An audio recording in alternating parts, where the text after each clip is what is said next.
have thought that as we head into the playoffs, the last week of the regular season, the story dominating the headlines in the NBA would be the Philadelphia 76ers. They have now won 14 straight games, and they have taken control of the third seed after they bounced out the Cleveland Cavaliers over the weekend. Jalen, the Sixers are headed into the playoffs as the hottest team in the league. Could they make the Eastern Conference Finals? They can, because they won't have to face the Cleveland Cavaliers in the second round. Also, in the second round, they get a chance to face a Boston Celtic team that does not have Kyrie Irving, Marcus Smart, and Gordon Hayward. And also, most people don't believe in the Toronto Raptors as a #1 overall seed. And lastly, a reason why they can possibly make it to the conference finals is they're really good. And they have two franchise-changing players in Joel Embiid, who gives you the points, the rebounds. Yeah, we know about the personality, but yeah, he can shoot the three. He's going to block shots. He's an anchor down low. He will be back for the playoff run.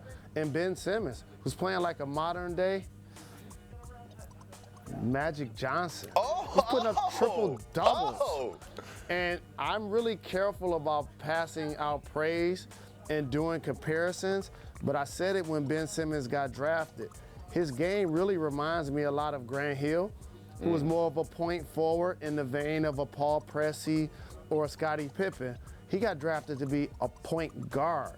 And for him to be able to perform at that level and lead the team, whether Joel's in or out of the lineup, they are legitimate as we talk about teams that can make it to the conference finals. So they've won 14 in a row. If they win 16 in a row, they'll officially be the hottest team to ever enter the playoffs. But there are some reasons to not believe in these 76ers, and let me list them for you and you refute them.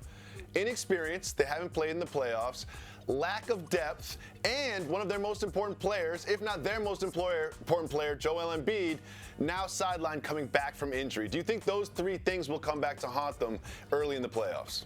None of those. Explain why, Mr. Rose. I'm gonna tell you the thing that actually can haunt them, and I'm surprised you didn't mention this. Ben Simmons can't shoot free throws. And what's gonna happen is, A, he's gonna get fouled, B, he can't shoot threes. So teams are gonna then slump off of him, take away the spacing in their half-court offense, and play a mental game, almost like when you're at the park and somebody's open from like 15 to 18 feet, you just walk away from them, like whatever. Go ahead. I've seen you do that to me multiple times. Yeah. I've seen you do that to me multiple times, and it hurts my feelings every single time.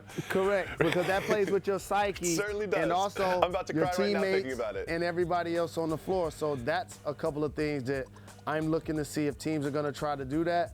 But he's a magnificent talent.